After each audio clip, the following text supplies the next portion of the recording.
So when we piece the prior two exercises of your strengths, weaknesses, and your investor profile, you start to get a good sense of different options that might work for you. What we'll see is that when my partner and I sat down and evaluated this on paper, we concluded that mobile home parks were one of the best, if not the best, investment niche for us. So, how did it fit in? Time frame. Mobile home parks, by nature, are longer term investments. There are many investors who hold on to parks for life. There's probably 80% of the parks in America are owned by mom and pops, and a good number of them own these free and clear. Financial goals. Well, we knew that passive income and cash flow was key. Mobile home parks are one of the highest cash flowing assets in the real estate niche. In addition to the high cash flow, because mobile home parks are commercial real estate and evaluated based on their income, through the increase of revenue and decrease of expenses, we can force the appreciation of the park through the increase of the net operating income. Portfolio goals. With 55,000 parks in the United States, these parks range from size from 5 lots to 1,000 lots. There's plenty of opportunity for St. Paul Group to meet its needs. Performance consistency. Mobile home parks are one of the lowest defaulting asset types in the commercial real estate market. They're extremely recession resistant. Because mobile home parks deal with affordable housing, they will always be in demand regardless of the economic cycle, whether we're in a boom or a bust, as we currently are in. Let's go to operations and management. This is one of the things we love about parks. There are no tenants and toilets. The operating model for our land lease communities are that the owners are responsible for the maintenance of the common areas, the utility infrastructure, roads, plus any amenities such as clubhouses. The tenants are responsible for maintaining their own homes which they own and also the lot which they lease. So because of this, mobile home parks are a very efficient and simple business model. Because of the simplicity, we are able to effectively and efficiently manage these parks remotely. Competition. There really are not that many people um, investing in mobile home parks. It's an extremely misunderstood market. It's got fewer investors, which really lowers the competition. Most of your owners, 85%, are still mom and pop owners.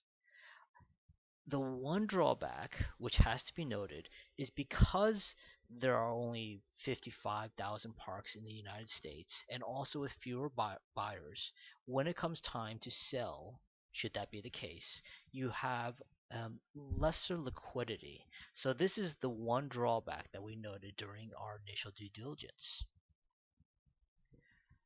So now that you've seen how going through these exercises we concluded why mobile home parks were best fit for us, you can do the same thing. It wasn't a very tedious exercise, but I think you'll start to see on paper, which is the important key, it's on paper, what really fits with you or what does not fit with you.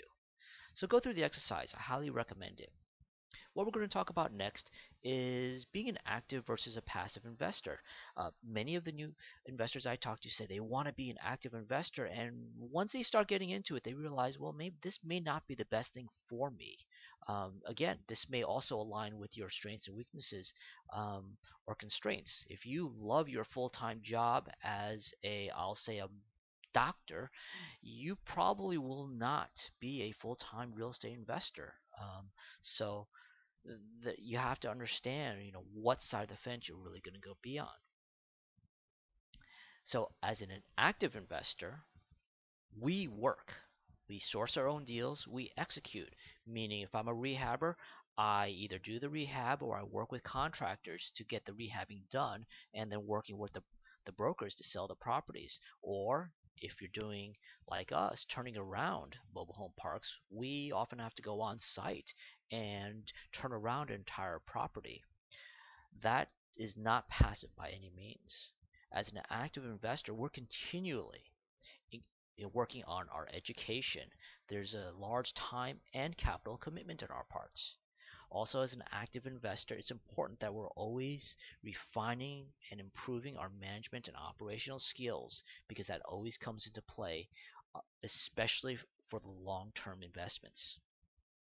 As an active investor, well, you are the ones controlling the P&L. You're managing the business. And if you're an active investor and let's say you're just working by yourself, then one of the beauties is, well, you get to have full upside, um, capture. So any of the profits come to you. But what if that's not you? What if you're a passive investor? Well, that's fine too. There's definitely room there. As a passive investor, you can say, well, I really love XYZ in, um, real estate niche and I want to invest in it.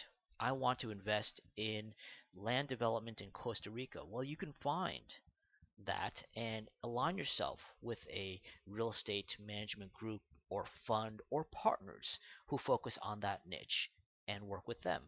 Usually, as a passive investor, in that case, you are not um, um, giving up your education or time other than your own due diligence, but you're really just providing capital. So it's a capital commitment. In terms of management and operations, you should not be um, involved with the management and the operations, and it should be hassle free because the operation should be done by the management company that you're investing with.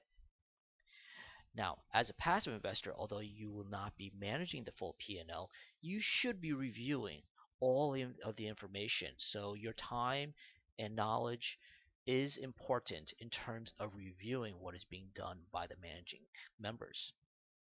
And also as a passive investor, uh, it may vary depending on the group or the type of investment, but you can often share in the upside of both cash flow and equity appreciation when a property is sold. So it's up to you. You need to decide what type of investor you really want to be.